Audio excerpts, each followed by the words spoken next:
What's up, survivors? Welcome to D180, the horror podcast, taking you on a ride for our fifth and final movie for Bye Bye 2020. We're taking a look at Leigh Whanell's The Invisible Man. Well, I guess probably won't be looking at it. But anyway, before we start, we have our first guest, and I'm excited about this one because not only did I mention him last week on the podcast, if you hung out with us, but he's also the voice behind our transitions. Everybody welcome Brian from Brian's World. What's up? Tried it. Well, I mean, it was a good effort. It was. So BJ, What's up? You're new here. You're our first guest. Pseudo. So you've never done this before, but it's cool. We're gonna experiment on you. You're gonna be our little horror guinea pig. So just tell everybody your experience with horror. It doesn't have to be like no super big deep dive, and then tell us how you felt about the movie we're about to watch. No spoilers though. Okay. No pressure. So I guess we'll start with getting into horror. Honestly speaking, like it was not my thing growing up, Right. yo. Like horror throw me off. I get scared, like, or I don't even know if I get scared. It just makes me really like anxious. Like, really? Yeah. Like, so I just didn't really like tap into it. But you know, obviously, we know each other. Right. Well, okay. Obviously, well, not obviously. You guys don't know. BJ and I are dating, but I'm asking him these questions as if I don't know him. So obviously, I know the answers. John, they might know some of these answers, but this is for the people. Okay. Well, we'll just say I started dating this young lady, and you know, it kind of opened my eyes up to the storylines and how deep horror can really get.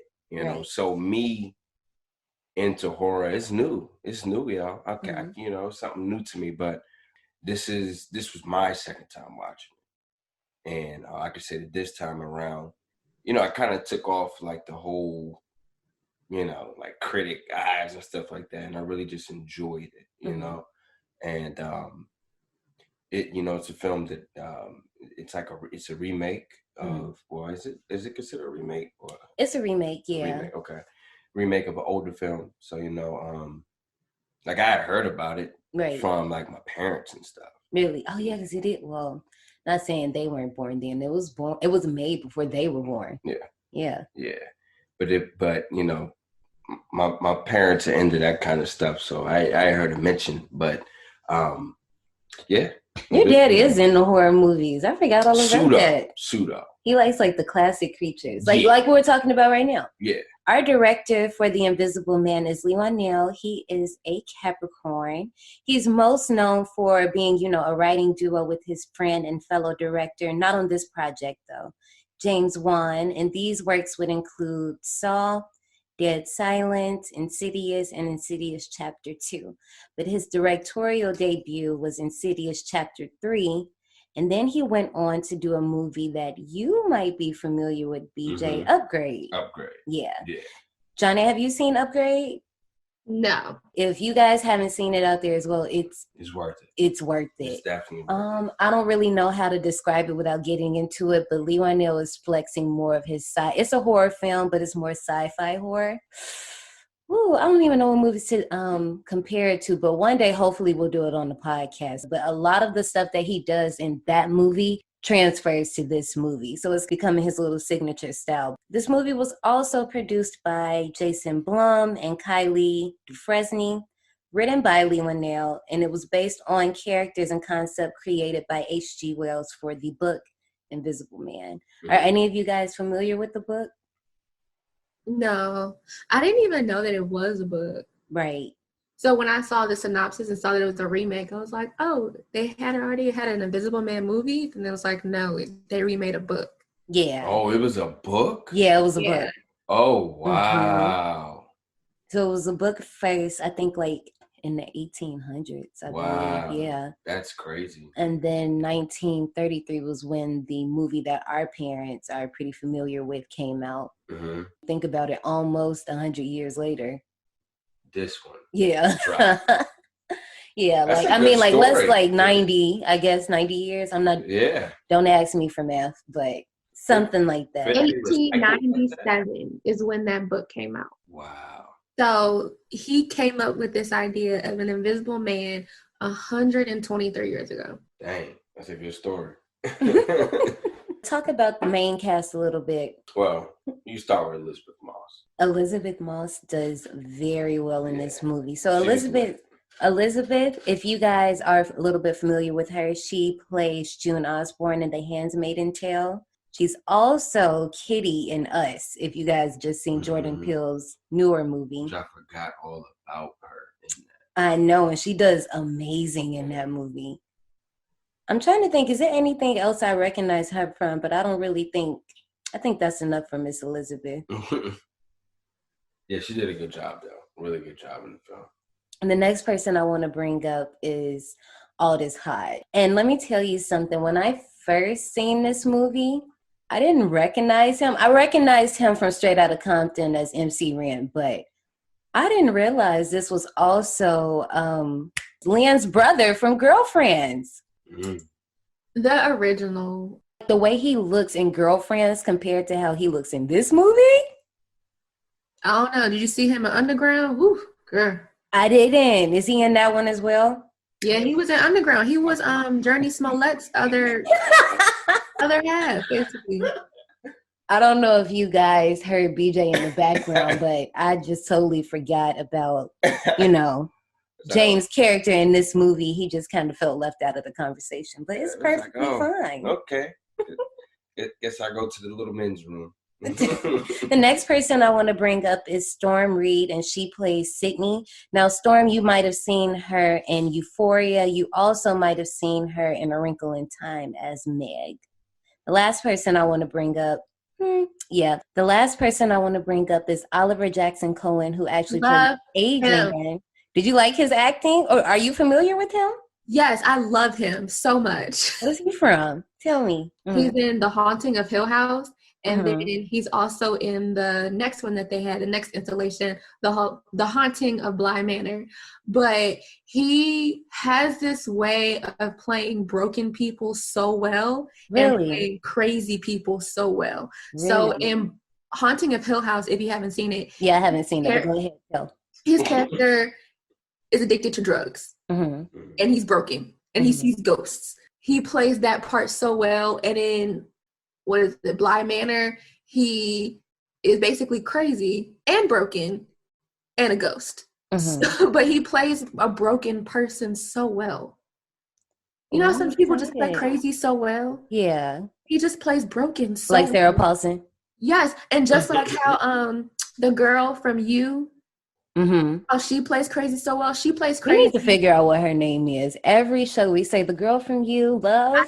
I don't remember her name either. And she was in The Haunting of Hill House and The Haunting of Bly Manor. But she plays crazy so well in both of those. But I love him. He's so great. Sounds like a new show we might have to get into a little bit later. Did you like him in this, Johnny? I did. Okay. Ooh, I can't wait to talk about it. Okay, before we talk about it, originally this movie was meant to be part of the Universal Monsters movie. You know, at this point, everybody wanted a universe. This was right after correct me if I'm wrong, because I don't know this world, the Marvel Universe. Okay. Yeah. And it's funny that you bring up Marvel, because I just decided to go down a Marvel rabbit hole since I got home from Charleston. Like, I started watching WandaVision and I was confused, so I went back and decided to watch all of the Marvel movies in timeline order. I don't know why I deprived myself so long. On Marvel? Yes. I watched the first Avengers, I watched all the Iron Mans, but I didn't really care after that. And then I watched Black Panther and I watched Endgame. But, like, I missed all the other movies that came out in between those. Right. But now that I've gone back and watched it, I'm like, why did I deprive myself of this greatness? So for this universe, this would involve the Mummy, Dracula, Frankenstein's monster, and the Wolfman, and the creature from the Black Lagoon. These would have been played by Javier Bardem, Johnny Depp as the Invisible Man, Sophia Boutella as the Mummy, Russell Crowe as, Dr. Jekyll and Mr. Hyde, and Tom Cruise as Nick Morton, who is in the Mummy. But the latter two, if you guys have seen like the picture, the official picture they put out for this, if you guys get a chance to see the picture, just look at the Photoshop, because I want to bet money that they weren't together in the studio. If they were, I don't know. It might have been some DCC, Dallas Cowboy cheerleader stuff, and they added a box, because there's no way that Tom Cruise and Russell Crowe are the same height. Yeah, I don't think I've ever thought about it. Somebody brought it up, and I've been staring at this picture, and I'm like, they're really the same height in this photo. Doesn't matter. The movie The Mummy was the first one to be released, and it plummeted in the box office. It did terrible in the box office. And I didn't even watch it, honestly, for the simple fact that the original Mummy series was like the last one that they did. That was a shit show. But the original two were my favorite movies ever. And I didn't like the fact that they were creating a new Mummy. Yeah. And so I didn't watch it. And then once everyone said it sucked, I was glad I didn't watch it. So I have a question for you. Are you one of those people, when there's a new version, like a remake, kind of like how we're talking about today, are you one of those people, like, for example, when Rob Zombie redid Halloween, were you upset about it, or were you just like, I'll give it a chance? I don't think I've seen it. Oh, you haven't seen it? I'm not 100% sure. Well, okay. Even if you haven't seen it, when you heard that he was remaking it, how did you feel? I guess is what I should have asked. Well, you should have asked about Spider-Man, because, you know, I haven't watched the new Spider-Man. I only claim Tobey Maguire. Wow, for real? Yeah, so so remember I said I'm watching the Marvel movies in order. I'm currently on Captain America Civil War, so I haven't even reached Spider-Man yet. Okay. So we'll see how I feel after I watch it. But I didn't watch any of the Spider-Man, the new ones. So, but with horror, it's a little different. Like, I'm okay with remakes with horror movies, and sometimes normal movies too. It just depends on what it is. Yeah, so Spider-Man, I understand that. I was like, you just leave Toby alone.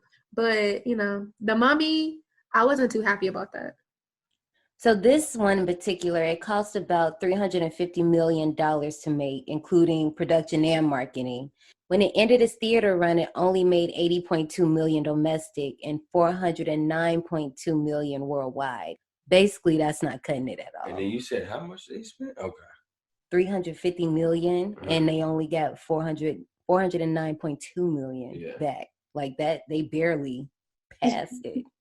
Like, that any plans that they have for any other movies, that's out. That's it. Yeah, that's out. Well, anyway, I think we've done enough background on this movie. BJ, what we like to do here? Okay. We like to head to the cue line. Cue me up. John, he ready? Okay, well, come on. Yeah, come on. Do you want to introduce yourself, or you want to let your transition do it? Let the transition do it. That'll be cool. Howdy, survivors. Please keep your tips and limbs inside the vehicle and remain seated at all times. Hang on to your personal belongings, especially your minds and spines, 'cause this here's a wild ride. So for tonight's show, I actually have 2 games, all right? We can't play one of them. We kind of can, but we can't play one of them. You guys at home can play. If you decide to watch this movie after the podcast or before, well, I guess no, after will work. When you watch the movie, this is a drinking game or whatever. Wait, let me go get my glass of wine then. Oh, wait. She ready, yo. She out. Hey, yo. She out. We'll stay here, though. Okay. Go ahead and finish, and then I'll go get it. And then we can play. Sounds like a fun game, huh? I was saying, I don't know if you guys can play it while we're doing the podcast, but if you watch the movie afterward, take a drink every time you see the Nike logo. Yes. Because this movie, I don't know who had the contract, but somebody had to check with Nike, because the way we was getting these close-ups was ridiculous. But anyway, that's game number 1. Game number 2 is for BJ and John A. Okay. And I mean, you guys, at home, you guys can answer on our IG page. That's D180 Podcast. we'll post this about, Saturday morning after this drop, so you can go ahead and get on the conversation there. So my question for you guys is, and BJ, since you're our guest, excuse me, you can go first. I'm in. Adrian is the founder of an optics company, right? Yeah. And he gives you guys a suit. Now, only you three know that you have this suit. Adrian can care less what you're going to be doing with it afterwards. So take him out of the equation. What would you do if you had the invisible suit? If I had the invisible suit? Mm-hmm. Oh, man. I think that... Go ahead, give me a full day if you want. Any type of full answer. Day? If you want, you don't have to. You can give me one thing if you want. Okay. Fine. Since it's a full day, I know in the morning time, I'm going to go to one of the NFL stadiums. Oh. And I'm going to just run on the field for like an hour and a half. Invisible or not invisible? Man, I don't even care. I guess invisible. So, yeah, that way, nobody can kick me out. So that's cool. And then I think I would leave there and like go to the mall and just walk in circles and get free samples from the restaurants. Just keep taking them. And nobody ever see me. And then like a little kid is probably going to see like just a piece of chicken floating. And a little kid, I'm like, what in the world? But yeah, that's what I would do for lunch. And then I don't know. Like, I don't know how I would end. Honestly, I think I would end the night at the airport. I knew you was going to say that. Yes. I was waiting. At the airport on the runway. Like, just, and I mean, dangerously close, too. But I mean, who cares? I'm invisible. But like, really close, like when the planes land. And I just sit there till I fall asleep. Then I pass the suit to John A. Okay, John A. That's the whole day. Okay. Because apparently, yes, these suits got to be one size fits all. Like, they have to be. We'll talk about it later. Okay, but John A? I have no idea. Because, baby, I had to rethink my answer. I mean, I wasn't going to give y'all one, but. I literally have no idea. Like, no clue. It's just because there's so much power. Like, just instantly. It's just like, wow, you're invisible. So much to think about in that moment.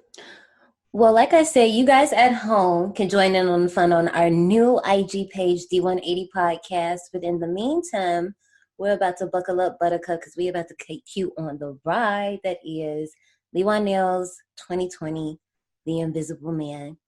Let's go. As the attorney representing Adrian's trust, I'm required to read a prepared statement. Cecilia, although our relationship was far from perfect, I thought that you would talk to me rather than run away. Are you okay? What happened to him? He cut his wrist. Per his final wishes, you're getting $5 million. Contingent, of course, on the fine print. He can't be ruled to be mentally incompetent. It just doesn't make any sense. What? Adrian wouldn't kill himself. Listen, you're getting your freedom back, okay? Don't let him haunt you. Hello?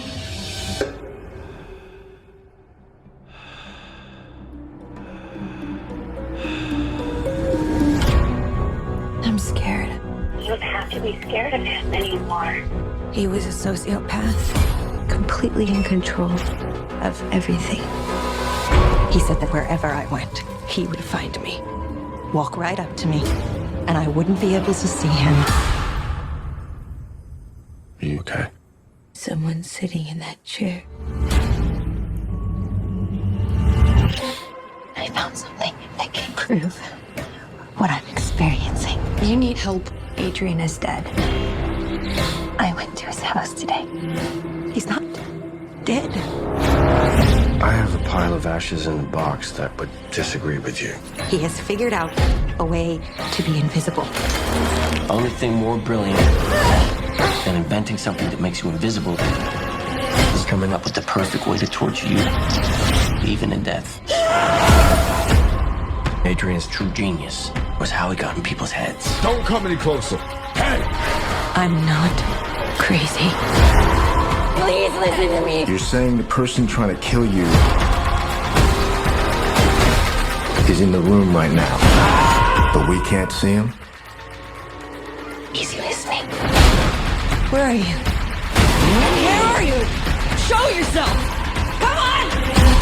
Do it! There you are.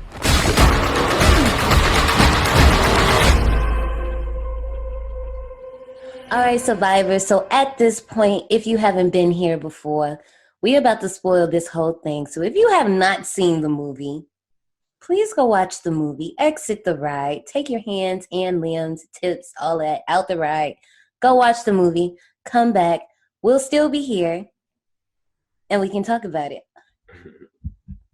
There are 2 trailers that I saw for this movie. John A., did you happen to catch the trailers for this one? See, now I've gotten to the habit of not watching them. We talked about this. That's on you, sis. I know. So the 2 trailers that I happened to catch, the first one, I want to go back because I didn't really even talk about how I stumbled across this movie. I stumbled across this movie actually around this time last year, I want to say. This was obviously before it shut down. This movie actually was able to go into theaters. And believe it or not, I want to say I saw the Super Bowl ad. I want to say we were in our living room and the Super Bowl ad came on, and I immediately talked about how I didn't know if I was going to like this movie because the trailer I saw seemed to me as if they were going to give everything away. And no, go ahead. It did seem like that, but I think the trailer just could never capture what was really about to happen. Exactly. Yeah, I like agree. Emotionally and like anxiety and all of that. Like, there was no way to really prepare you for that. So as I said, there's 2. The first one, and you've heard one of these, I just don't know which one I'm going to pick before I edit. So whichever one played, that's the one you heard, but I'm going to talk about both. In the first one, C is describing Adrian as an abusive sociopath, and then she receives the news about Adrian's suicide. And the rest of the clips are, little cuts and things from the movie. I'm not going to say what they are. It shows you some scenes, but they're very out of context. You don't know what's going on, but they do show you. Both trailers show the reveal at the midpoint of the movie. This is spoiler territory. They don't show you that it's 2 people in the suit, but they show you like the attic scare. The second trailer starts with Tom reading Adrian's final letter and wishes to C and Emily. And then the rest of the commercial plays off like C is confused. Like, why is all of this happening? Her look more like a mental patient. Yeah, it made it look like she was losing it more. Like, maybe the dude doesn't really exist. Maybe she is making this up. So they really do a good job. But as I said, when I first seen them, I just wasn't sure what I was getting into.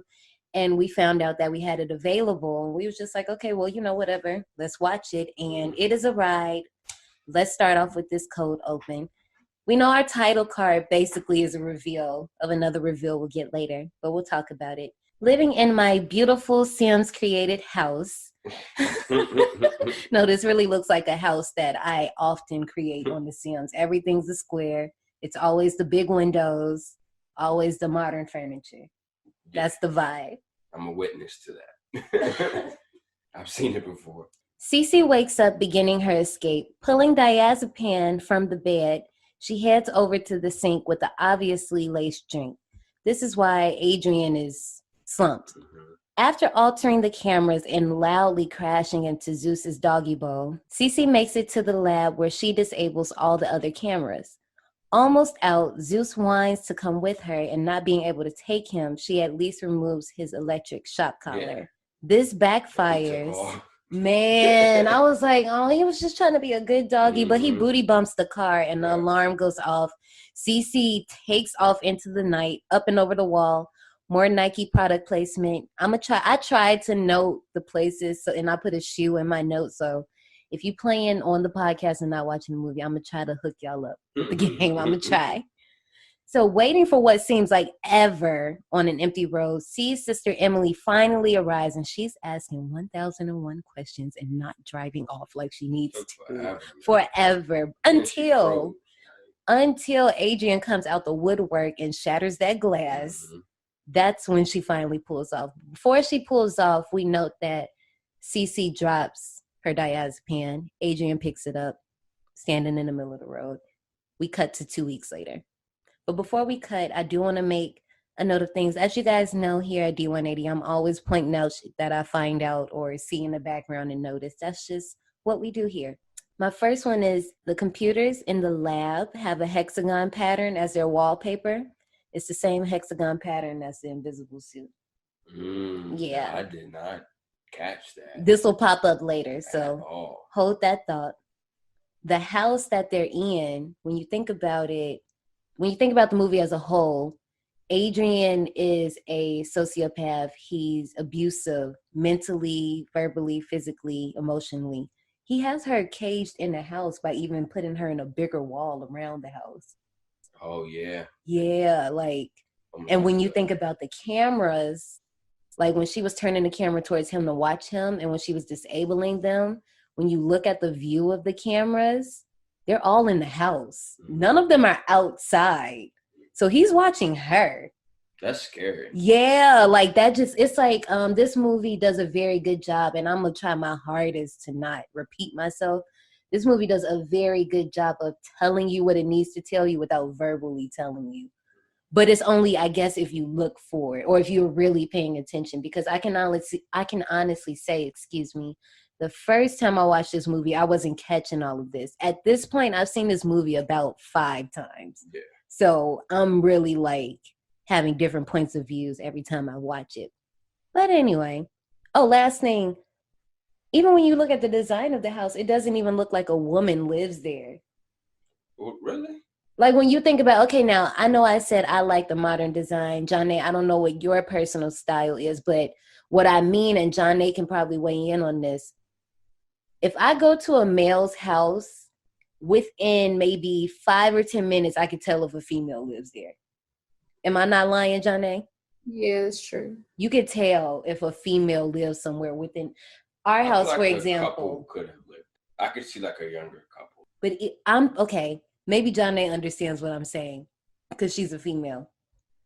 Yeah, it's just like the design. When you look at like the design of the house and how things look, it just looks very cold and dry. Like it doesn't look like there's any woman's touch in there. Okay. And maybe the next time you watch it, maybe you can see that. Because I mean, it's not like we're in that gorgeous house for too long before we jump to 2 weeks. It's just big and empty. There we go. That's the word I was probably looking for.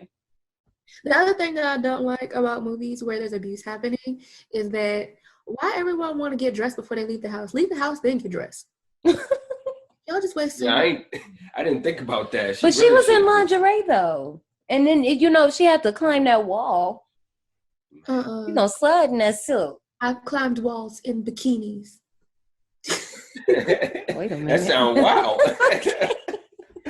I'm trying to remember what exactly did she put on? Like she puts on her sweat, and then she puts on her college sweatshirt and Which sweatpants. school is it again? It starts with a C. She's the architect. Say it one more time. Cal Poly. Yeah. Okay. And I mean, I guess maybe her slide into some sweats or whatever. Yeah, I'm like, it's 3 in the morning. You see they stay by the ocean. It's cold. It happened in enough. She wasted all her time putting on her clothes. Okay, now you know what? We're not going to start on J-Lo.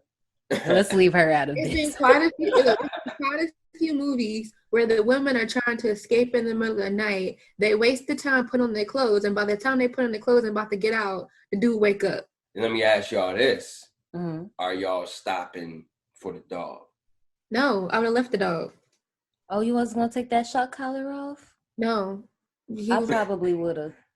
For real? I don't know. See, okay. Doing it like that, obviously, and having to jump over a wall, I'm not throwing my dog over a wall. So that will automatically be like, yeah, I had to leave my dog here. Like the dog would have to be really, really good, like well trained. I mean, if it was Bruno, I would throw him over the wall. But I'm not throwing my dog over the wall because I'm not like, what if I just happen to break my dog Leo? I got to worry about that. Because Bruno is so small, I would probably put him in a backpack and put the backpack on my back. Bruno's little, but this dog ain't no backpack dog. This ain't even a duffel bag dog. Mm-mm. I wonder what would have happened if she didn't do anything with the dog. I guess She would have got further. Yeah. That's all. She just would have got further. She still probably would have been waiting on Emily. 2 weeks still would have happened. Yeah, it still would have happened. Yeah. So speaking of 2 weeks, C is staying with James, who is a family friend that I was trying to, the first time I figured it out, first time I watched it, I was trying to figure out, was this like Emily's man or something? Because Sydney. Oh, no, man. Like to let somebody's sister stay with you? Yeah, I was just trying to, but it's literally just a family friend. And it makes sense because Adrian has no idea where this man lives. Suffering from post-traumatic stress disorder, James is trying to help C regain some of her control by having her perform simple tasks like getting the mail from the mailbox. But she's so shaken that she can't even do that. She goes out to the mailbox, and this scene reminds me of Nightmare on Elm Street, the very end scene when Nancy comes out and it's like a brand new day and everything's super, super white. That's just me. Anyway, she goes out to the mailbox, and she's shaking when a runner comes by. Now, I want to ask you guys, knowing what we know, do you guys think that was just a runner, or do you think that was one I of was them? asking that. No, it looked like him. It did for a while, and then I looked at it again, and I was like, nah, I don't think it's him. If I did, I would have thought that it might have been Tom and not Adrian. Like, this might be detail, but do y'all think that the height was off? See, I'm going, when I ask that question, I will compare it to me seeing Adrian run in that first scene. The strut does look similar, but there's some part of me that just believes that Leigh Whanell is like, okay, I don't have to beat them over the head, so no, this is just a regular runner. Or maybe it's Tom. But that's what I said, it might be Tom. Oh, okay. If it is any, I can see it being Tom, like, oh yeah, this is where she's staying, and that's how we found out, and that's how I was able to send her the letter. After this, we get a scene of really how deep her trauma is. So check this out. While James is in the background fiddling with this old broken ladder, C is looking up on her computer if people can like hack you from inside your camera. And because of that, she goes the extra mile by covering her cameras with nail polish. At some point, Emily comes by, receiving a cold reception from Cece, as she only came to tell Cece that Adrian is dead by suicide. Why was she so mean? I think, now this is just my theory, and because a lot of people say like they wish that they would have went more into the sisters' relationship, or they didn't understand like their relationship. It's pretty simple. If you've ever been in a relationship that's that kind of abusive and you're isolated from people, you're probably not going to have the best relationship with certain people. Okay. And it's probably just awkward. I don't know how long they said she was in a relationship. I don't really think it was too long, but if somebody's keeping you isolated from people and telling you you can't talk to people or blah, blah, blah. And then we don't know what Adrian was doing to Emily. Yeah. Like, you know, I kind of do like that we came in the middle of things too. I like that we didn't have to see Adrian treating her like crap or anything. We just literally came in knowing she had to get the fuck out. And this is what we're dealing with now. So we learned from the article on Emily's phone that Adrian is a tech entrepreneur and is the founder of the optics company Cobalt, which, little Easter egg, is the same company from Upgrade. That's tight. After this, C, James, and Emily sit at the table while C tells them about Adrian being a sociopath, controlling everything she does, what she thought, what she ate, what she wore, and even tells them about, trigger warning, times that he would rape her. To prevent getting pregnant, she started to take birth control pills in secret, but realized she couldn't do it any longer, and at that point is when she called Emily and James for help. Feeling some sense of a new start, C starts to get some confidence and finally goes out to get the mail. And there's mail for her. But no one knows where she is, though. But the letter's from Adrian's estate. His brother Tom, as an appointed attorney, lets her know via prepared statement that Cece will basically be receiving $5 million from Adrian, income tax free. Mm-hmm. She's going to be receiving, I can't remember, but it's like a certain amount. Yeah. A month. Yes, for the next 4 years. There's a part in this scene that's kind of creepy. Oh, wait. So what I put a note when she got that mail at the house. Right off the bat, I was like, that's suspicious. No one knew you're there. How you get mail? I don't trust it. Facts. Right. And I think the envelope looked a little weird, but I can't remember it 100%. Like I just felt like it wasn't a real piece of mail. Like it looked like somebody just folded something over. You know what I'm saying? I hear what you're saying. That might have been after he opened it or something. Or you talking about the front of the envelope?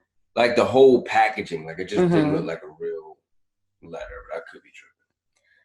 In this scene with Tom meeting up with Emily and C. Whoa.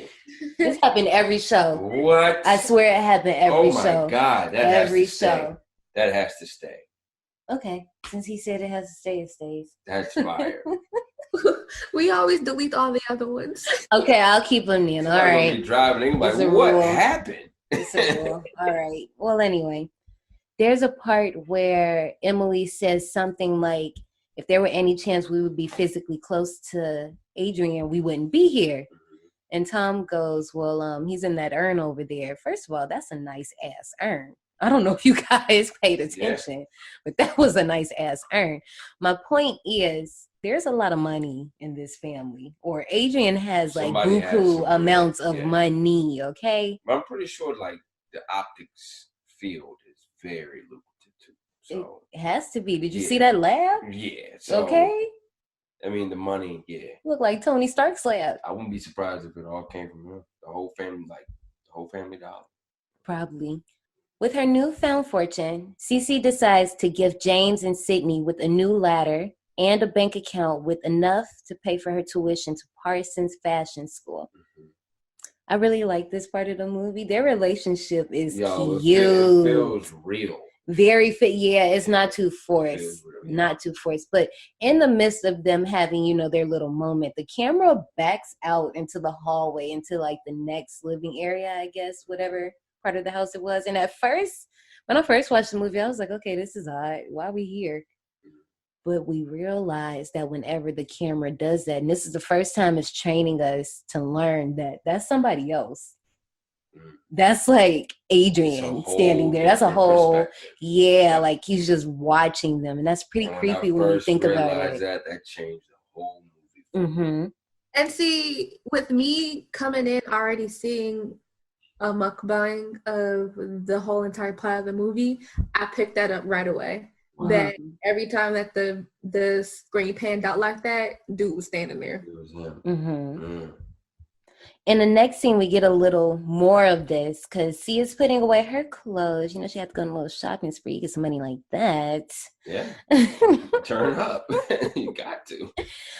But another thing, if you watch the movie a little bit more, and I don't know if you two heard it, do you guys hear a faint clicking noise in that scene? No, I didn't catch on to that. No? So check this out. Like I said, all spoilers is on the table, so we're going to say what we say. Lay them out. Adrian's in the room with her. When she's moving is when you hear the clicking sounds because that's the camera readjusting to her movement. Because, the suit is filled. I'll talk about it later, but the suit is made up of cameras. And it's camera clicking sounds, but it's really subtle. But once you know what sound you hear and you watch the movie again, you're going to always hear it. Yeah, I know it's pretty cool. That's why I said watching. Another thing I like about this movie, and I don't care, I know I'm supposed to hold this to the end, you can rewatch this movie. I've seen it. Like I said, this is probably my 5th or 6th time rewatching it. And it came out last year. Willingly watched this movie just because it's that good. Dang, that's crazy. So his invisible suit, you still could hear it. It wasn't a obvious noise. It's just when your heater starts up in your house and it's that little one click that you just learn to hear over time. Y'all know exactly what click I'm talking about. At first you hear it all the time because it's loud, but then after a while that you've been in your house, you don't even notice it anymore. Okay. Yeah. Well, anyway. Affirmative. The next morning while cooking breakfast, James asks C to wake up Sydney to, you know, get her ready for school. Mm-hmm. As C goes to do that. Rose hungover too. Yeah, he was trying to play it off like he wasn't. But anyway, when C leaves the kitchen, we immediately see, and first of all, let me set up the shot. It's a wide scene of the kitchen, and the entire scene is just a wide shot. It never breaks to any of the characters' faces. It never cuts to another view. Like, it stays here the whole time. And if you watch Paranormal Activity, you already know when they do something like this, you just got to watch everywhere looking for something. You know something is about to happen. So we see that she leaves out the room, and the knife starts, like, just wigging out. Now, if you're not paying attention, you probably think that she might have just like knocked it or something. But when you pay attention, it starts doing this way after she leaves. Like, she cleared the counter by the time it left. So somebody grabs the knife and you don't hear it hit the ground. So this is how you also know something grabbed it. And Adrian turns up the gas on the stove, causing a fire. Sydney and C come out, and C almost fucked up the whole house by putting the water on it. But luckily, Sydney was there and got the fire extinguisher. So I don't know what it is about people wanting to put water on fire. My dad wanted to do that. Oh, man. Oh, no. I'm glad he didn't. Oh, no. Right. Because I was making a glaze for a rum cake.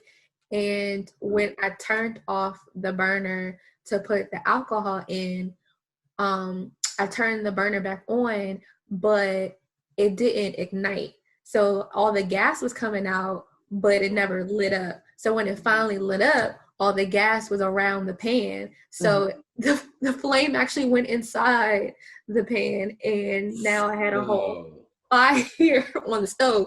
And I was like, Dad, we don't have a fire extinguisher, so what am I supposed to do? Ooh. And the fire is just burning? Yeah. And then he was like, put some water in it. I'm like, I don't think that you're supposed to put water on it. So then he was like, all right, let's stir it. And then he stirred it, and I'm like, Dad, you weren't supposed to stir it because, you know, you put in air and fire and oxygen only makes fires flame higher. So then I ended up covering the pot. But that was it. Yeah, and it went out. Oh, man. But like, oh my gosh, I was so calm. He was like, wow, you were really calm in that situation. I said, what was freaking out gonna do? I wouldn't have gotten my answer. No, I had to be honest. I need at least like 0.3 seconds of freak out. Just at least. Just a little bit. Before we move on, I do want to point out, Leigh Whanell says that this was one of the scenes that made him almost not want to do the movie anymore. Really? Yeah, so Why? check this out. When Adrian grabs the knife off the counter, this was one of the first scenes that they used. If you've seen the behind the scenes, you know that the Invisible Man is a green man. Yeah.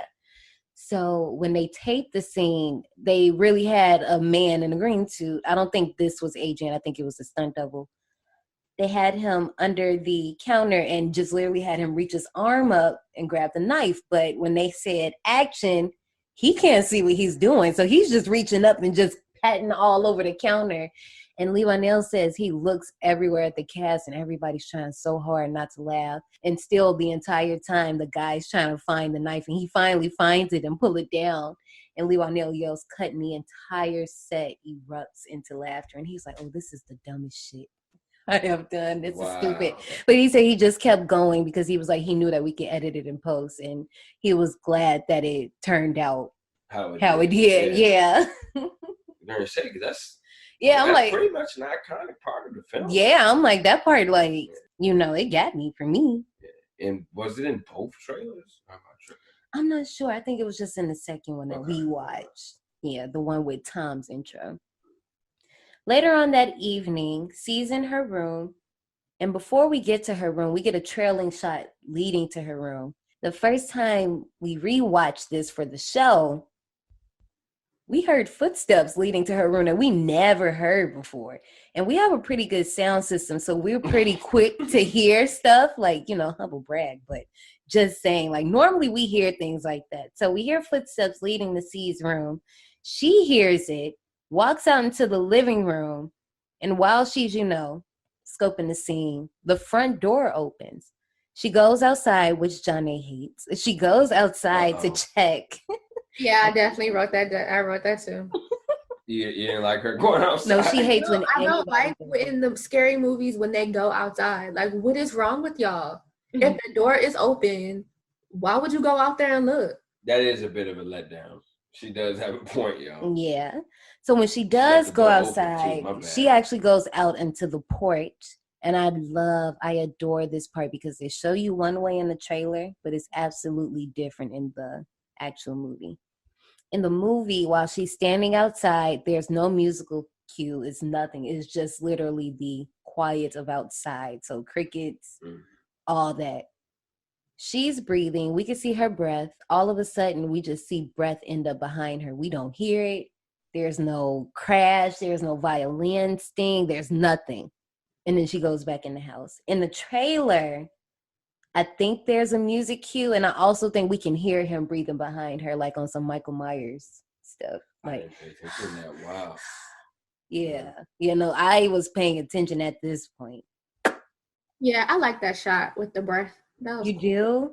Because it's just like... I thought it was genius. Yeah, it's just like he's that close to her. And this whole time, she don't know what's going on. Exactly. She's just trying to figure it out. She knows something, but she just can't figure it out. She has no clue what just happened. Later that night, while in bed, Adrian decides to have some fun in his suit. He removes the covers off of C and Sydney and proceeds to take photos of them. I don't know whose phone he had. Oh, that was his phone. Never mind. Well, maybe it's different for y'all, but I just didn't understand this part. Like just taking the pictures, like it just was he just messing with them or the point? Yeah, basically like saying I can do this. Like this is how close I can get to you. Gotcha. It's all about control, basically. Mm-hmm. So in the room, and one thing I liked about, and once again, Leigh Whanell does such a good job at tying things in, and I'm gonna bring some more stuff up later. Him making Sydney a fashion student gives her reason to have mannequins everywhere in her room. Mm-hmm. And one of the mannequins, when C wakes up, obviously she can't see Adrian, but she sees the mannequin. And the mannequin is supposed to be a homage to the 1930s Invisible Man, which is pretty cool, but it's like it's not forced. Like obviously she would have that in her room. Right. It makes a lot of sense. Right. So anyway, C's up at this point and she knows like something isn't right. I think one of the flashes from one of the pictures woke her up. She's looking at this chair that's in the corner. And to me, every time I look at it, it looks like somebody's sitting in it. Like, I don't know if it's the lighting in the room. It just looks like somebody's sitting there.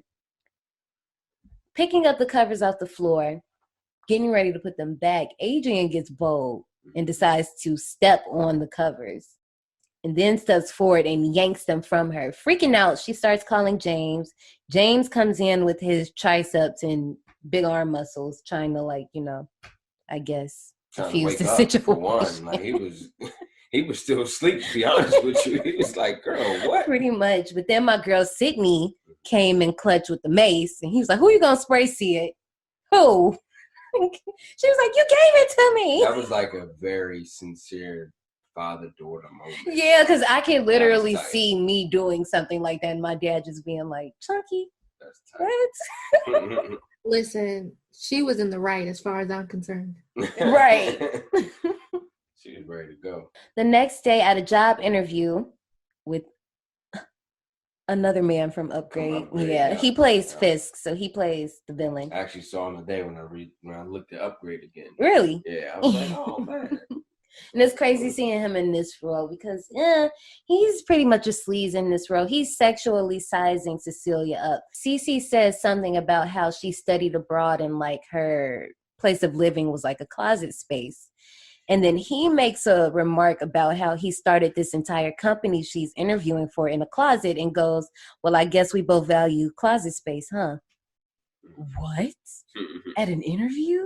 He was very forward. Very forward. Yeah.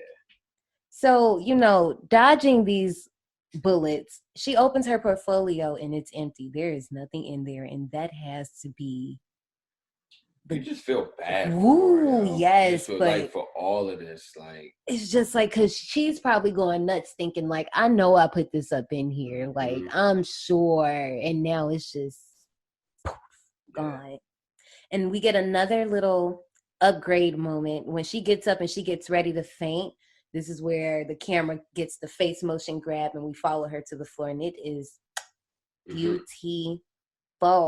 At the hospital, we get another Invisible Man homage, the guy that's wrapped up in all the bandages.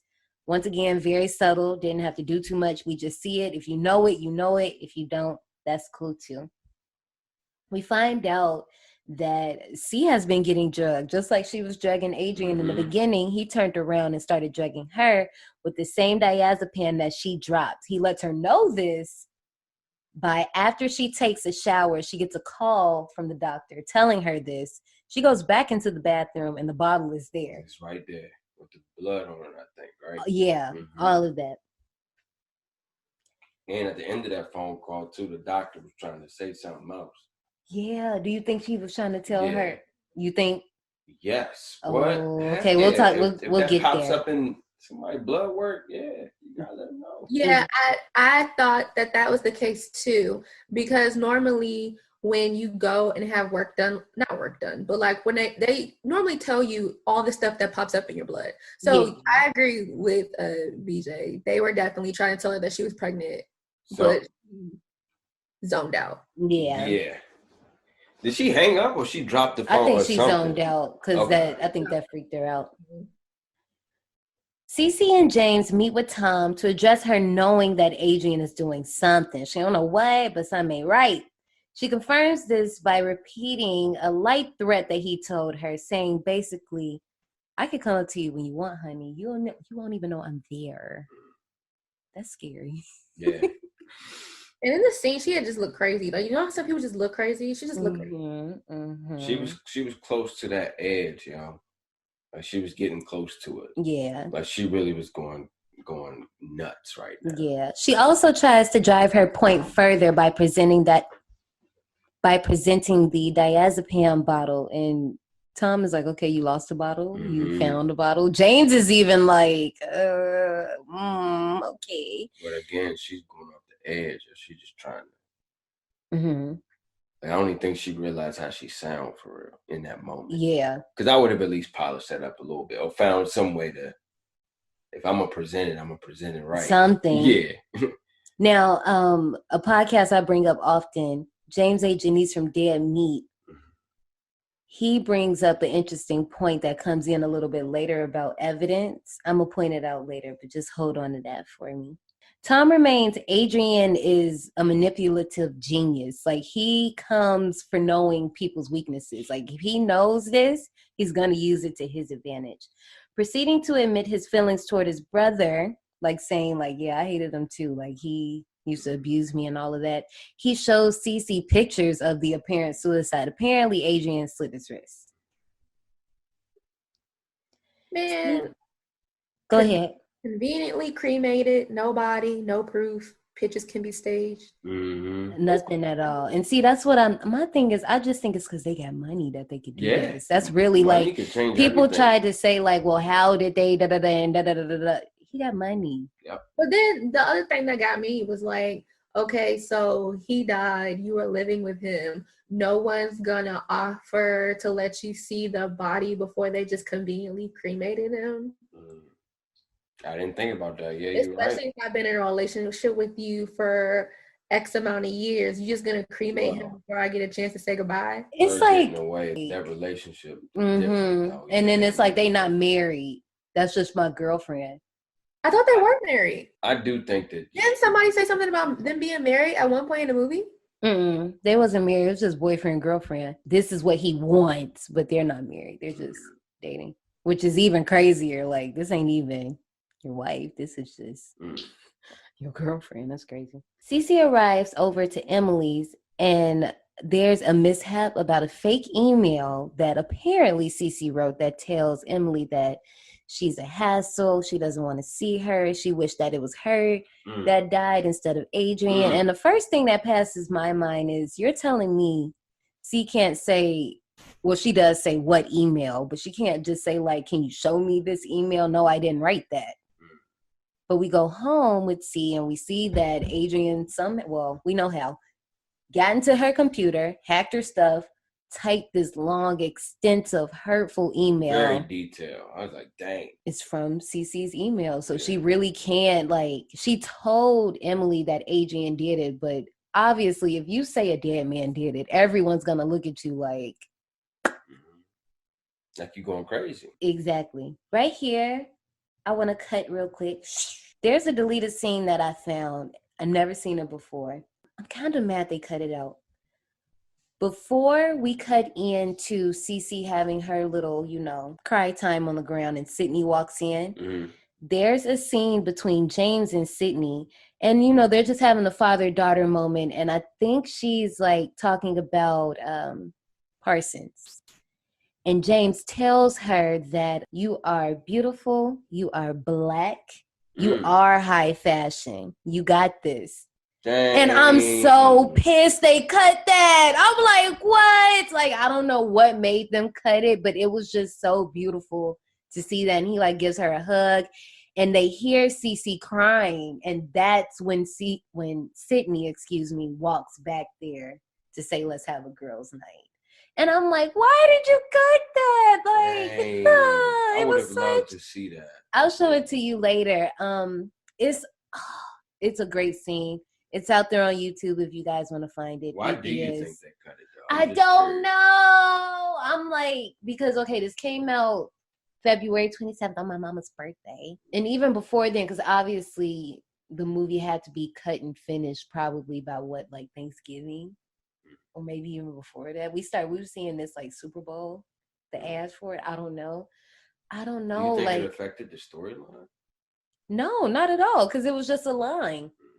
Yeah, I don't think that affected the storyline. Yeah, like not at all. And then I was trying to think was there anything going on at the time that might have made them like, ooh, let's not do this. But no, yeah, that didn't happen. Yeah, like nothing that happened, later 2020 had happened obviously when this movie was filmed. So I don't know, but it's just it's so good. But anyway, Sydney suggests to C that they should have like a girls' night. They should tell their dad, Sydney's dad, to bounce out so they can have their little time, which is what you should not do. But anyway, agreeing to this and getting ready to go, somehow in a whirlwind, Sydney gets bopped out of nowhere and immediately says that C did it. And when you watch it, we all see clearly. Yeah, I don't even think she was nowhere near her. Yeah, no, at all. But from Sydney's perspective, who else would it be? Yeah, and then everything happened so fast. But I was just first of all, Adrian sucker punched the shit out of a kid. Yes. No boundaries at all. None. And that just the stakes. And that's what I like. The movie's obviously not gory, but the stakes is just ooh, shit, you're going to do this to a kid? What else is you finna do? Alarmed by the confusion, James takes Sydney away, leaving C in the house alone, which is exactly what Adrian has been trying to do this entire time. C has not been trying to be anywhere by herself. Smartly, C has an I know what you did last summer moment in the living room. Did you guys catch this? Mm-hmm. So she was like, you punch a little girl? I'm right here. Come get me. She says something like that, but it's kind of like the, what are you waiting for? moment. I know what you did last summer. Somebody could have seen this. I'm the only person that just got to see that little move you did.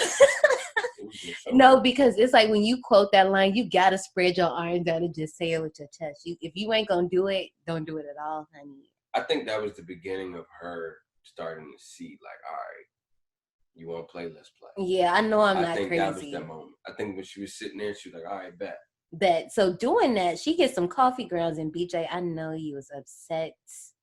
RIP to the coffee grounds. She pours them all over her bedroom floor, just so obviously it's kind of like a Paranormal Activity nod, maybe not, but in the scene in Paranormal Activity where they lay the baby powder on the floor trying to catch the footsteps, She sits on the other side of the room and she's just staring. Like, and some part of me believes that Adrian is standing right there staring at her too, listening to her ask him, like, why me? Like, you can literally have anybody and you want to torment me. Like, it's wild that she knows how to like catch a ghost or something, but can't put out a fire. Oh. Like, she knows, get coffee grounds. Having you just busted my intro line. I was gonna say having a stroke of genius, but she crawls over to the other side of her room, grabs the phone, calls Adrian's number, and hears vibrating.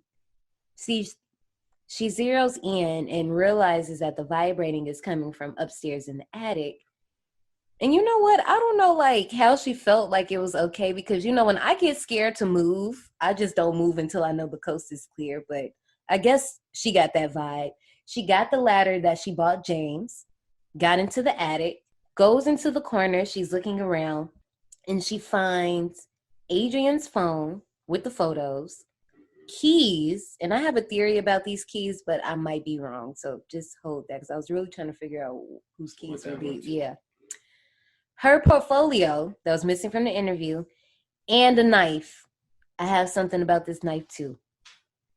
That she also takes out the Ziploc bag and puts her prints on, but that's part of what I get. The phone rings again, meaning that somebody else is calling the phone and texting it. Well, not calling and texting, but somebody else is texting the phone. When she picks it up, it says surprise. And also here, if you notice, the wallpaper is the same wallpaper on the computer, which is the same hexagon print as the suit. See, she annoyed me. I wouldn't have went in the attic, but that's just me. Oh, guys, sorry. She was charged up, y'all. She was, but so sorry. At this point, you should have taken 4 shots. So sorry. 4 sips. The night? Yes, sorry. I forgot. My bad. It's okay. What's it called? Sudden death. There we go. 4 shots. Sudden death. Let's go. After making this discovery, inching towards the opening of the attic, she instinctively splashes paint over the hole, revealing him. He's right there. It's not like he's in the middle of the ladder. No, his head is face to face to hers almost. No matter how many times I see this movie, I love it. Yes. Like in the trailers and all that, it's just, that part is tight. No, I got 2 things. Once again, it made sense that they had paint, because we seen earlier they were painting the house. It's drop sheets everywhere all over the furniture. It's just perfectly done. It's nothing, and I'm very happy that it was white paint. Can you imagine if it was like a bright color? Like bright red. So, I have a problem with the paint. What's wrong with the paint? It looked like milk. It did look mad, like runny. Like once she got down the ladder and you see it at the bottom of the ladder, it looked like milk. And then again, when she gets to the sink, it looks like milk. Yeah, dripping in the sink. I did look. I was like, why is the texture of this paint not painty? This is weird. This is weird. Yeah, I was like, I mean, I don't know. I was like, I guess I only work with children's craft paint, so I mean, works for me. Like, it's watery, but I guess, like I said, children craft paint, home paint, different textures. But Johnny, I wanted to ask, this being your first time, how did you feel about that reveal? About the paint splatter? Mm-hmm. I thought that was nice. That was dope. I like that. You did? Did you have like a reaction to it? I said, oh shit. That works. Right? Okay, so she struggles to follow him because we hear his footsteps take off. We don't know where he's going, but his footsteps take off. I'm sorry, but this part was funny when her legs was dangling out the attic. Okay, I don't know. Y'all probably wasn't paying attention, but I noticed it. It was kind of funny. Anyway, they get to the kitchen. We see that Adrian has obviously rinsed himself up. And well, not somehow, but just them footsteps was going. Because he was invisible. So I was trying to imagine how was he like washing this. I mean, but he know where he at. I know, but I'm like, how does he see it? Did he like get in the sink? Like, did he put his hand under the sink? Is it a nozzle that like open like what? Did he jump in and like was he dancing and stuff? Like, was he really arrogant? Right. But also the water wasn't on that long. Couldn't have been, right? No, because you saw Well, actually, you heard when the water cut on, because she was standing in the living room when the water cut on. So it was like how he rinsed off his whole stuff that fast. Again, stuff dripped off, but ain't no way. As this happens, Adrian chokes her up. Like, she grabs a knife, like, you know, she arms herself, but he chokes her up. Somehow gets the knife out of her hand, and we get one of the best fights I have seen. Now, mind you, she can only fight like within like arm's range of her, because I guess that would be like the most accurate choice for you to do. But watching the behind the scenes of this is amazing. Watching her stunt double do some of these scenes, which Elisabeth Moss did majority of this, but her stunt double is hard. Yeah, like that whole flying off the table and all of that. That scene kind of reminded me of Upgrade too. Now that I've revisited Upgrade as well, it looked about the same. Yeah, so we kind of see he's getting his little style. So now I wonder, because I hear, and I was going to save this for later. Well, I still can. The next movie he's supposed to be working on might not be the next one that drops, but I wonder, is there going to be like a shift in style, or is he going to slightly incorporate that? Because, you know, when does it become too much? It's not too much in this movie. I love it. But you get what I'm saying. I don't know if it does. Like, I feel like if it's done well, it's good, because this scene coming up and it gets used. I love it. Escaping the battle, Cece captured on home video. Oh my God, that run across the yard. She catches up with a Lyft or Uber driver. I think it's a Lyft. Doesn't matter. It's the same thing. And heads back to Adrian's mansion. I didn't know if she was going to make it, because this Lyft driver took the most turns to get out of wherever it was. I feel like every time we get in the car, everybody wants to take their sweet ass time. Like, what? Next time I watch it, I want to look at the time. Like, I want to really see the last time I saw it, the clock, because I feel like when she got to the mansion, it was like morning time, right? Yeah. So I'm like, how far was it to drive? Well, they say that she says, can you take me to Stinson Beach? And he's like, that's a far drive away. Yeah, so. But I can't help but wonder how far. Yeah. Because now, you know, that raises a good question that we could talk about later. And I'll see if you know what I'm talking about. That raises a very good question. So once they finally get to Adrian's mansion, she asks the driver to wait for her. She was like, you know, I might be 2 minutes, I might be 20, just, you know, hold me down. She walks up to the house. She enters the code 4883. Yes, I was hawk-eyed. He still hasn't changed the codes, which is the point. We get more ghost drapes in this house, and they use them very well. Like, I like it because you just don't know where to look. Like, you're like, oh, what's that? Oh, it's just furniture, whatever. We also catch up with Zeus, and we notice, if you're paying attention, Zeus looks healthy. So obviously, if Adrian's been dead, it's been 2 weeks, and probably a little bit longer at this point. Zeus shouldn't look like that. Somebody's been feeding that dog. So anyway, she goes down to the lab, and she notices the same little open area she noticed before when she was escaping.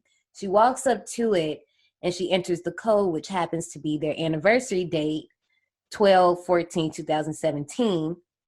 Once inside the chamber, we eventually learn this is where the invisible suit is. So what it is, she's facing the suit. There's an iPad on her left. When she looks to her left, she should be looking at herself, but instead she's seeing herself look to the left. So she's like, okay, well, how am I getting this view? You guys see what I'm saying? So she does something on the iPad and she deactivates the suit. And that's when we see the whole suit come to form. And it is so fucking cool.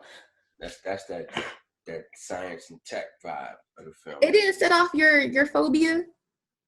The trypophobia? Yeah. It doesn't. I can see how it does, but this one doesn't. I think with that, it's more like when I see it on certain surfaces. Like if I see it on skin, like, woo, I don't like that. But that one didn't bother me. But I heard a lot of people did mention that. So that was like a really good one there. Yeah, they look kind of creepy. Yeah. It didn't bother me, But I think I liked it because it was sleek. Like, it was a very sleek design. I could get with it. It looked like a phone commercial. Like, this is what the iPhone is going to look like in a couple of years with, like, all the cameras. For me, I was trying to figure out what the hell this dude looked like. Like, what does this suit look like? Because when they threw the paint on him, upstairs, I wanted to see, like, him in the suit from that moment on. They kind of show you before he ducks out. Yeah. Oh, no, wait. Are you talking about with the paint on the suit, or what does the suit look like with him just walking?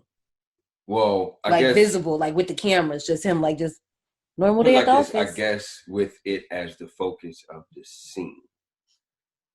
Because, like, when we saw it in the beginning of the movie, the suits lined up. Oh, yeah. Okay, got you. You want to see, like, somebody walk up to it and, okay, got you. The reveal of the suit, I put it like that. Got you. Oh, I guess I don't have to explain how the suit works. Everybody's clear here. I wrote it down just in case nobody understood, but I guess I could explain it. But also, going back to the way that the house looked, now that when I put the note that when I finally saw it in the daylight, I couldn't date anybody who lived in a fortress like that. Like, if you can't get in, you can't get out. Yeah. Man. I mean, I'm not going to stand. I like that style, but we're going to have to talk about that. It's cute. I mean, it's pretty. Just not the wall. Yeah, just not the wall. The house is beautiful. Yeah, like the style of house was cute, but I mean, like the whole fortress aspect of it on the outside, like that whole barrier, that was too much for me. Yeah, no, I agree. Zeus begins to bark, alarming Cece that it's time to move out, like you got to bounce out. She leaves the lab and goes into her closet, which I didn't mention this earlier. When Cece was escaping, there's like a small little closet in their closet that she like kept her go bag in. So she goes and stashes the suit in there, and then she hides. Adrian hears her. Actually, you know what? I have a theory about this. I actually think it's Tom. I don't think it's Adrian, because check this out. If it was Adrian, Zeus wouldn't have barked like that. Zeus was kind of aggressive with that bark. And then when you think about it, when C comes out the closet and he begins to attack her, Tom, Zeus attacks him. Zeus wouldn't have attacked Adrian. Why do you think that would be Tom then? Like, because he's not used to you. Where do you think Adrian is? I'll ask you that. Because some people be trying to say, how the hell did Adrian get back to the house if he was the one that attacked her at Jane's house and she left? Because they was like, it ain't no way in hell he got in the lift with her. Even though I would love to see his point of view. Like, that would have been lit. So, but I'll give the example when you get to a later scene, but it's kind of given that they can't be in two places at once. That they can't? Yeah, they can't. Okay, but I think that that's Tom. I think it's Tom too. I think it's Tom, because there's no way that it's Adrian. And once you know, and bringing up what you said earlier, BJ, that you wanted to see the suits. When we go down in the lab and we see his 4 suits right there. So why is Tom there that day? I just think this is probably what happened, and this is some... that just random? No. No. So I think he probably called her and said she hopped in the lift. Mm-hmm. Called Tom and said she hopped in the lift. She probably headed to the house, go check to see if she's there, and then probably check the cameras when she got in there and was like, yo, she's there. Mm-hmm. Yep, exactly. Spoke my mind. So thanks to Zeus attacking Tom, C is able to run back for her lift. Calls her sister Emily to meet her in the public place. At this point, we don't know it's Emily, but it's Emily. The Lyft driver the whole time was like, what the fuck did this bitch get me into? Like, I mean, she done told me to wait. She went like... Those are valid questions at that point. Like, what is happening? Okay, like, I'm like, this poor man, he's just trying to get paid. At the restaurant, this restaurant is noise. And I like, oh my goodness, I like the sound design in this movie, but specifically at this part when we're outside and it sounds like we're outside of the restaurant. And then as it zooms into the window, it like, the sound changes and now we're inside. I don't know how to describe it, but it's take a shot every time I do that. It's been about 4 at this point. That's the next game. Yeah, that's the next one. You guys are going to be lit. Take a note that Cece isn't even dressed. she's still in a sweatshirt and sweatpants. Like, she looks tired compared to everybody else. This is a fancy ass restaurant. I don't even know how she got in with the dress code. Like, Chez Maurice. Yeah, exactly. Like, whew. Emily is being so rude to the poor waiter Taylor. I just don't get this part either, man. I was like, why? Why was she so upset? Yeah, I'm like, okay, like, I get you, your sister is vulnerable right now, but it wasn't like he was being mean to her. We want the free kind. We know how this works. Ready for him to go away so she can get down to the point so she can go back home. Oh. That's basically what it was. Yeah, that could be it. But I'm also say, Taylor, shout out to you, honey. You were in the movie for 2 minutes, and he said, look, I'm about to make this my role. I love that he still acts when he's not even the focal point, because when he's walking away from the table, he, like, rolls his eyes. Like, It's cute. It's funny. But anyway, C starts to profess her admiration towards her sister and apologizes, and it's beautiful. The way she, like, wraps it around, she was like, when you're on my side, I feel strong, and when you're not on my side, I can feel that fear, and it's not comforting, blah, blah, blah, blah, blah. She's buttering Emily up, and finally getting her on her side. Emily is starting to believe her, and all of a sudden, Emily's vision just starts to drift off to her left. C's right. C is like, what are you looking at? And we get one of the biggest shocks I have had in a fucking long time.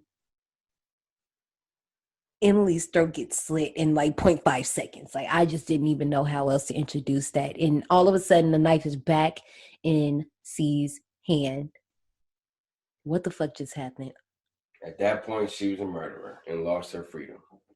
Yeah, that threat happened so fast. So fast, and that was the edge. That was it. No pun intended. I think both of them were there. I honestly think that it doesn't matter who, one person was holding the knife when Emily saw it. I think he quickly passed it to the next person. Whoever was standing on the side of Emily slit her throat, passed it back to the other person, and put it in Cece's hand. And I would love to see that in the invisible suits. Just somehow like to see that happen. Mm-hmm. Because when you look at it, there's no way that one person could have done that. But I don't know. I think that's just one of the things you ain't never gonna know. Probably not. But anyway, it's a very good time. It's the first kill we get an hour and 11 minutes into the movie, and it is worth the wait. Somebody notices the fountain of blood pouring all over the table. The restaurant goes crazy. The sound leaves the room as C begins to just lose her shit. Like, she knows at this point, like, this is fucking it. Yeah. And it's very Candyman at this point, because if you remember in that movie, Virginia Madsen gets blamed for another murder. If you haven't seen it, I won't say what it is, but it's not too much of a spoiler. She gets blamed for a murder and ends up in a treatment center, just like C. Mm-hmm. So in the treatment center, they're like holding her down. They're going to get her some meds. And while she's fading off, Adrian is standing in the room, of course. And he lets her know by telling her, surprise. Yep. This is the second time he does that. So hold on to that, guys. The next morning, while being questioned by the police, James included, which would not happen in real life, but whatever. C, knowing Adrian is in the room, doesn't want to tell them how she knows it's him, but she's telling them it's him. Adrian was in the room, so she's like, yeah, like, I can't give away my position just yet. I feel like he would know that she knows by now.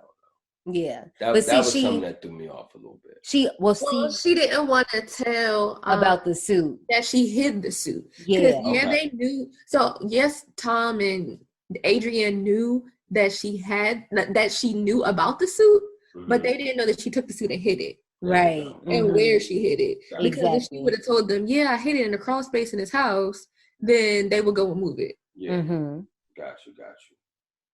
After this little interview, C is told she's pregnant, and it had to have happened sometime within the last month. Remember, I'm about to tell y'all in a second. Just hold on to that. Meeting with Tom again, Cece is given the bad news that since she committed, committed, quote unquote, the crime of murdering her sister, that the money that she's supposed to be given is now void. And this also means that Sydney's Parsons account is gone. Finito. Very upset, C gives Tom the read of his life, calling him the jellyfish version of his brother, everything but the spine. Mm-hmm. Very good line. Yeah, very. Tom gives her the option to sign a contract to either give up the money or agree to have the baby and go back to Adrian. So now we know that Adrian is alive, yep, and Tom's in on it. And that money could buy her freedom back. Exactly. Now, we don't know. It's something we don't quite know. We know that Tom knows that Adrian is here and he's been setting her up, but there's more to the story. But before we get that far, remember, not Adrian. Cece had been taking birth control pills because she didn't want to get pregnant. Well, guess what? Adrian found out she was taking these birth control pills and switched them out with placebo pills and got her pregnant. Like, he literally knows her every move. Like, that's a lot of control. And when I really stop and think about how vulnerable she is, it really does add a whole nother layer to the movie. Mm-hmm. Yeah. C even points out, she says, Adrian killed my sister and you helped him, which is a very subtle and great foreshadow. While she says this, she knocks over Tom's briefcase and she steals a pen and also swipes some putty that just happened to be on the table. That wasn't putty, that was gum. Yeah. That wasn't putty? No, that was gum. That was gum. Oh, I thought that was putty that like sticks up to the wall, like that I use upstairs on my photos, no? Mm-hmm. Oh, okay. I mean, it sticks. Oh, yeah, I thought it was putty. Later, after an orderly does a routine room check, Cece puts her plan into action. Retrieving the pen attached to the ceiling, she turns on the shower, preparing to slit her wrist, knowing Adrian has to stop her because he wants her and that baby. Like, he got to do something. And I'm thinking, like, how risky is this? But when I watched it this time, she was close, but she wasn't in the right spot. Because I was really trying to figure out, like, when she keep bleeding, like, afterwards. But she wasn't really. That's probably the scene that I, like, cringed the most on. Because it's just, like, you got to be committed to do that. Yeah, that was a very wild scene. Yeah, you got to be ready. Almost immediately, Adrian stops her, and she stabs his suit, which causes the suit to glitch, and it is. And yes, that's 3 shots, 3 drinks. Go for it. It's because it's like it doesn't glitch. They could have been lazy and just made him glitch full suit in and out, but it's different parts of the suit that glitch. And sometimes it might be like his head and his shoulder and his left foot. And then the next glitch is just like his pinky finger and his right shoulder. Like, not that exact, but it's perfect. All the commotion in the room catches the attention of a guard. And this shockingly ends when Adrian tases the guard. I don't know if he dies, but that was a long tase. So maybe, who knows? Doesn't matter. We fall into a mini upgrade scene, and it's beautiful. So waves of guards are coming into the hall, trying to figure out what the hell is going on. And some of the guards, when we get to them, the face motion starts, and it just like follows their scene. So like the guard who gets knocked into the window, we have a guard that gets shot in the knee. Oh my God. Woo! God. Yeah, I feel like I felt that one. Oh yeah, it's just like, oh. That was wild. And then we get one that, he's like seeing all this stuff happen, and Adrian holds a gun up to his face and he gets faked out. He goes, bang. I'm like, that is some scary shit. I probably just would have pissed my hands. He is crazy. Because he then walks around the guy and shoots him from the back. But then the thing is, if you watch the gun, like he literally turns the gun like under. It's not like he turns around and shoots him with the gun up. Like he literally is crazy. So anyway, running out the emergency exit, Cece is in hot pursuit. I don't know how these security guards and the people at the front desk didn't see this glitching ass suit running out this door, but they definitely tried to stop Cece. They don't. We get outside. It's storming. And it's a car scene. You know, we ditching and dodging through cars. C appears next to this trunk. And, of course, Adrian is there. He hems her up. And he tells her he's not going to hurt her because of the child that she holds. And since she thinks she's slick and thinks she knows his game, he's going to go hurt Sydney. Oh, shit. We can't have this happen. A security guard comes out of the woodwork and does not do his job at all because Adrian handles him with no problem. Also, not the security guard trying to tell Cece not to go nowhere while he's on the ground bleeding out. Like, sir, you have bigger problems. Yeah. So, yeah, a lot of people try to point out, like, well, he's leaving all of these people who seen him. But at this point, I don't think Adrian cares. Like, at this point, it is what it is. He always, well, I don't want to go any further. But, yeah, he was ready to cash out. I'll put it like that. I think he had his fun at this point. Number 2.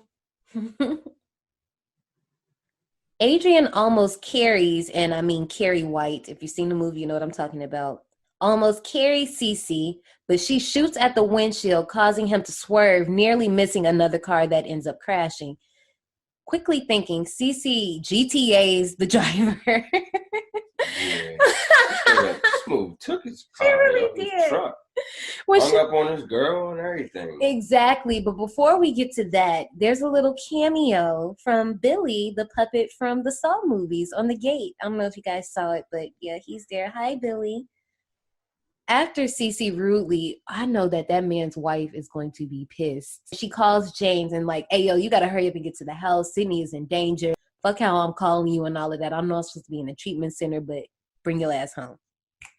Meanwhile, and this is just Black people rule, we lock our doors. So I'm really trying to figure out why the F was this door unlocked. And Adrian just walked on in there. Now my theory, back door, right? Yes. Yeah. Now my theory is the keys that Cecilia found in the ceiling were the keys to the house. But I dropped that theory when I realized we would have seen the keys. Yeah, he's invisible. Like, he could have unlocked it a long time earlier in the day or something. Could have. Like, he's invisible. Like, he literally can do what he wants. Because I have a hard time believing any African American is having an unlocked door. Like, that's just not happening. But I do like that explanation. Actually, my boyfriend, a little crazy, but believing his doors unlocked. What? Oh no, he'd be chilling. He'd be chilling. I'm like, I don't get it.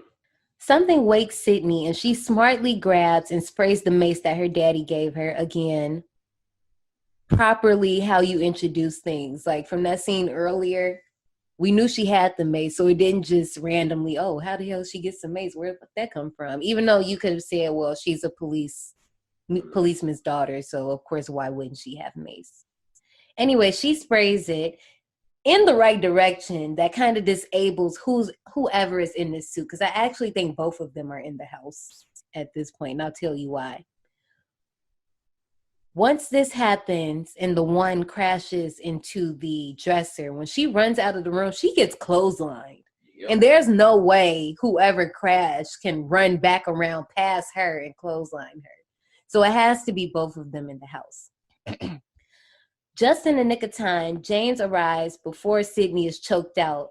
Sydney shrieking, and these shrieks, like every time I've seen this movie, I cry on this part because I cannot handle her screaming while James is brutally getting the crap beat out of him. Like both of them going at the same time just have my emotions because James is fighting for his life, and it's just like, ooh, like, yeah,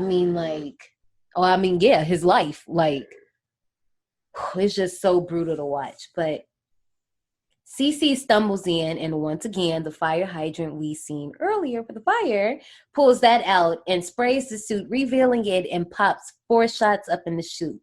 We know what you meant. Yeah, thank you.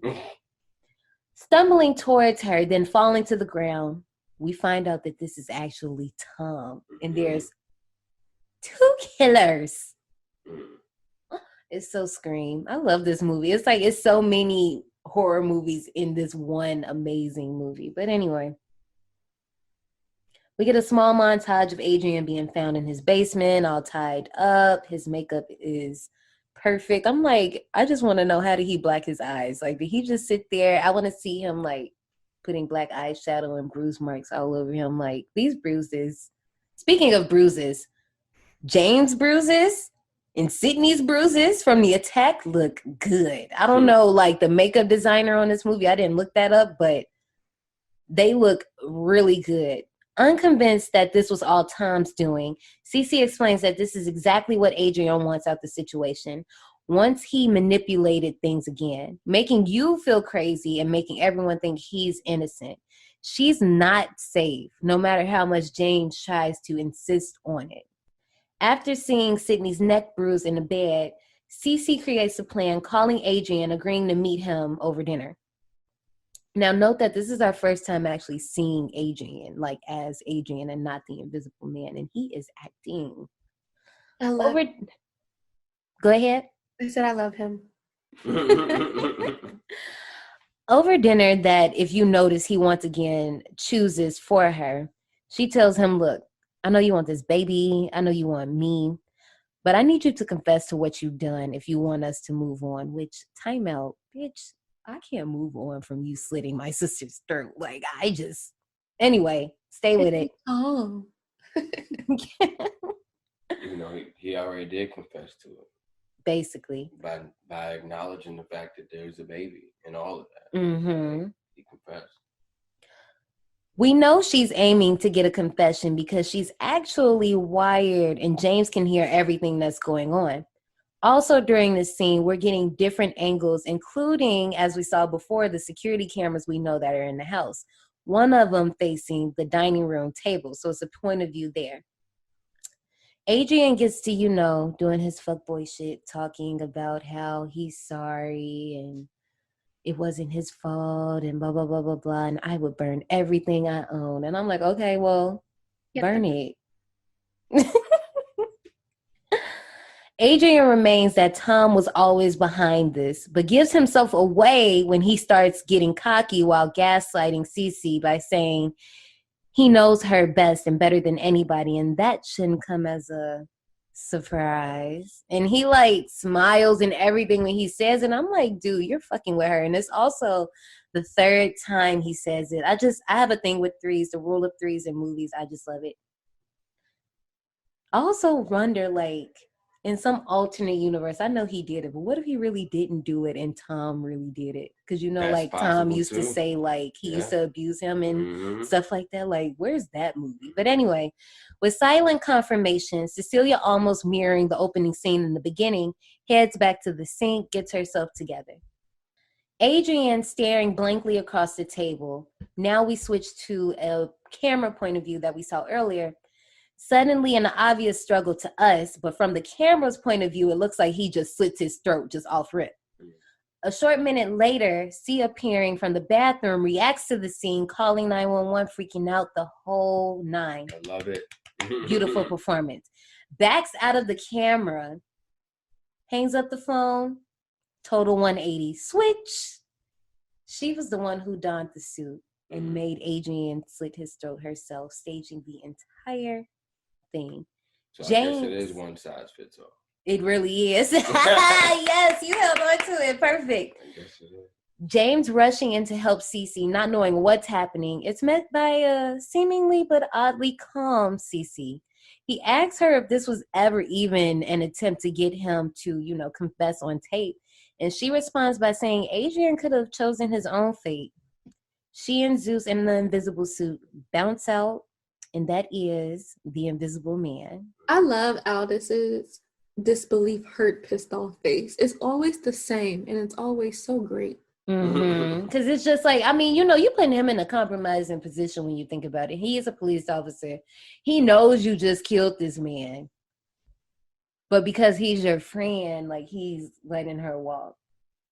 I think... and we caught it on camera and stuff, but blah, blah, blah. I think he's got a lot of good Hollywood moments ahead of him. Oh, yes. I think he's one of those people who somebody's going to write a character around him. You know, I didn't mention earlier that he just recently starred in, Jonna, you just saw this movie, A Night in Miami? Yes, I saw this. How was it? Or how was he? I know how you feel about the movie. He was good in the movie. I don't know the way you said it. No. You would like it. Okay. Yeah. You would like it. She thinks it's not that she thinks. From her watching it, she says it's one of those movies that's directed towards the male audience. Okay. Dig it. Got you. So about this knife that I said I was going to bring up, I don't think a lot of people realize that she grabbed a knife at the very beginning of the movie before she left the house. So stay with me. I think Adrian noticed that missing knife and figured once his plan was set in motion, they would come investigate his house in his death. You know what I mean? They got to investigate, figure out what happened. And since there's a knife missing, and then her sister, Emily, also died by a knife, this would be tied together. So now at this point, you could be like, okay, well, obviously, those are different knives. Yes. Remember, she also grabs a knife in Jane's house. And then that's the same knife that was in the attic that she puts her fingerprints on again. So regardless of which knife it is, her fingerprints are on both of them. So she can't be blamed either way. It's fucked up. So you bet you saying she's not gonna get away with it? I think at this point, I think she's. Ooh, I didn't even think about that. They still do have the evidence, and her fingerprints are on it. Ooh, I guess we have to find out because it's kind of hard to contend video. Yeah, because okay, when you think about the restaurant video, I don't know how the F you're gonna explain that. The video in the house can be explained, like it's just as long as she keeps that suit hush hush. Because if they see that suit, that's it. Well, my friends, for the one and final time of Bye Bye 2020, we actually got shit up in the souvenir shop. So let's bounce out. Y'all ready? Let's go. All right. It seems you survived. Well, before you go, join us in the souvenir shop. The first thing I want to bring up, I thought this was the coolest thing. Now, I don't remember if I knew this or not because my phone has always been on this setting. But on Twitter, you know, a lot of hashtags, they'll have like a little sticker. I don't know the correct term, so don't try to come for me. When you do a hashtag and there's like a sticker after it, like Black is King had like that beautiful it's like heart. an emoji. Yeah, thank you. So when the Invisible Man dropped, if you were on Twitter and you had on light mode, when you typed in, the hashtag the Invisible Man, there's a blank spot after it, and it just looks like a blank spot. But if you're in dark mode, you can see that it's like the handprint that's on the movie posters and all of that. And I just thought that was so cool. Smart. But this was right when Twitter, I think this was when they were trying to push dark mode a little bit more. Like, because I know my phone was already on dark mode at that point. Yeah. All dark everything. That's really brilliant. Yeah, I like that. Just marketing like that. So we can move on to the posters because, as you know, I never really explained this part. The reason why I like to point out horror movie posters is because when I was younger, I would always see the posters and I would be like, oh, I wonder what that movie's about. Like seeing posters like Sleepaway Camp or Ghoulies with the thing coming out the toilet. Like you just seeing this stuff and you just like even Silent Night, Deadly Night with Santa Claus' arm coming out the chimney holding the axe. You just like, whoa, what the fuck is this? And I feel like as horror movies have progressed into the newer years, we don't really get a lot of good movie posters that really capture that essence. We get either floating heads with a lot of pretty people or, I don't know, just some basic stuff. But anyway, here's a few posters I like. I won't too much dwell on the popular ones. I kind of want to talk about a few random ones I found. One I found, it is a silhouette of a man's head. I guess we can assume this is Adrian.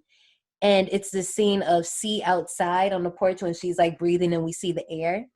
I'm going to post these all on our IG so you guys can all see these. So I know I'm very lukewarm when describing. You can't visualize it, but it's cool. This one's pretty cute. It seems like it's like the title is kind of where his breath would be. Where his third eye would be, really. Yeah. Another one that I like pretty well is Raining Outside. So it's kind of like that scene from the treatment center outside, but it's obviously daytime. There's a silhouette. You can't see the feet, but you just see the shadow of the silhouette, I guess is how I can describe it. And it has the movie's tagline, what you can't see can hurt you. There's a bunch of other ones. I'm going to post all of these on our IG page, D180. Oh, wait, before we go, because I just scrolled across this beautiful one. You want to take a stab at describing it since you're sitting here? I mean, I can. You know, you got the house from Adrian's house. The compound. Then you got the suit kind of on top of the compound, but the suit has the hand extended. And through the hand is actually an image of, like, I guess the moon and the night sky. And at the top it says, what you can't see can hurt you, which is the tagline again. So almost like a half and half. Once you kind of realize what that house means to Elisabeth Moss, you can kind of see, like, it's actually a terrifying cover. Yeah, I really dig this cover. I think this is going to be like the first one that we post. This one had a very, very short theater run. So, you know, I talked about the previous movie, The Mummy in the Dark Universe, and how that did. This movie only went to the theaters on a $8 million budget. And it came out last year, right? Mm-hmm. But in the box office, it got 143.2 million. And this was when it got cut. This, I don't think this is counting like DVD and streaming. I think this is just the theater. And once again, that's that Blumhouse model. Super cheap budget, hella money on the return. It's simple math. The Invisible Man is rated a 7.1 out of 10 on IMDb, 91% on Rotten Tomatoes, a 72% on Metacritic. Miss Janae, Yeah. do you rate The Invisible Man? So I gave it a 79. Ooh, 79. Okay, go ahead. And it's only because I already knew the plot coming into the movie. So like I don't know if I mentioned this before, but I watched Stephanie Sue on YouTube, and she does true crime mukbangs. And so she, in the middle of the summer last year, she did a whole entire rundown of this movie in a mukbang. And I liked the way she explained it. And I'm like, okay, this probably was a good movie. But I didn't think that I would like it and get the same effect as someone who hadn't seen it. So I was a little skeptical coming in because, like, I kind of already knew the plot. But because of that, the first half to me wasn't really too enjoyable to watch. For me, it got good once he hit that little girl. And then after that, I was like, okay, it's popping. So that's why I give it a 79. BJ, what do you rate The Invisible Man? We'll go ahead and add your rating. Man, I think I could comfortably give it an 85. An 85? Comfortably. Yeah. I thought it, you know, obviously I enjoyed it. You can't really put into words like the anxiety it creates. Like it's just the way the camera's sitting sometimes. It's one of those things that grips you. But I did have a lot of questions after it. You know? So, yeah. Just a lot of, you know, how did this happen, or if this happened and how did that happen type stuff. So, yeah, 85 for me. Obviously, you guys can tell by the way I ran through this movie that I am a fan of this film. I said when it first came out, I wasn't sure because that trailer, I was like, ooh, I don't know about this. I think you just told me the whole movie. I don't know if I want to see this. Yeah, but you was not excited. I was not a fan. But when I watched the movie, witnessed it for myself, even seeing the attic scare in the commercial, it still got me. The camera work is beautiful. Music is beautiful. I like all the little winks and nods we get to horror if you know what you're looking for. And it's obviously no surprise that I'm gonna put this movie in the 90s. I'm gonna give it a smooth 93. Jesus. Yes, I'm gonna give it a smooth 93. Like literally, I think the only thing that like I don't know what would make me give a movie like I don't know. I'm pretty sure there's movies out there as far as I go that warrant like 95, 100s. But with this movie, I think the only thing that knocked it down was them definitely cutting that one scene between Sydney and James. Yeah. Well, actually, that's really it because everything else that I would have a problem with, I can kind of explain. Like CC, and I wanted to bring this up, her not taking the phone with her in the attic and being like, look, I got these pictures of him taking pictures of me and Sydney. Like, yeah, she really could have did that. She could have done that, but in the midst of everything going on, she just got beat up and all of that. She wasn't thinking about that damn phone. Like, even if she took that to the police, though, they still would be like, lady. You got to try. I mean, I got a tripod with a self-timer. So, a lot of things can be written off. It just depends, so 93. That's my rating. That's how this gonna go. It was an enjoyable movie, though. It was good. It was once the little girl got hit in the face. Hey, you woke up and chose violence. That was the beginning of the movie for you. That was the beginning of the movie for me because that's when the action started. Well, that was our 5th and final movie for Bye Bye 2020. And as we guys have been telling you for, I think, the last 2 weeks, February is around the corner. We're going to be going into a new theme. Okay, so what's the new theme? Okay, so it's February, right? I believe so. It's Love is in the Scare. Mm-hmm. Like love is in the air. I got love you. Is in the scare around. I'm so funny. Anyway, I know I can't help it. I'm just I'm in a really good mood right now. Mm-hmm. Our first movie is going to be 2001's Valentine. I have not seen this movie yet. I've heard about it and I've seen pictures, but I know nothing about this movie. You guys know that's my style. I like to go in blind, so I'm definitely excited for this one. John A, what you thinking? I haven't seen it either, so we're both going in blind. Mm-hmm. BJ won't be here with us next week, but as a courteous I just won't be on the show, but I'll be around. Yeah, he'll be around somewhere, maybe down the hall. But all right. BJ, before we want to go, is it any way you want our fans to connect with you? Like you can plug your IG or your show? Yeah, hit me on Instagram at Brian's World Live. That's pretty much where I've been at recently. Mm-hmm. I don't know why. I just like scrolling on Instagram. But yeah, and you can also hit me on Twitter as well at Brian James Live. And then if you're in the Baltimore area, I'll be on the radio on the weekends, 92Q. And I've got a podcast too, Brian's World Life. Mm-hmm. Which we tagged that. If you go to last week's episode on The Dark and the Wicked, you can find his show tagged in the show notes. Lifestyle talk and just pretty much just my experiences and the lessons that I learned from them and then put them in podcast form. So, yeah. All right, y'all. So, next time when you link up with us at the park, be ready. 2001's Valentine. And that's it, y'all. We'll see y'all in the park next time.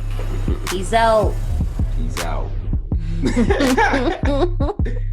Peace out.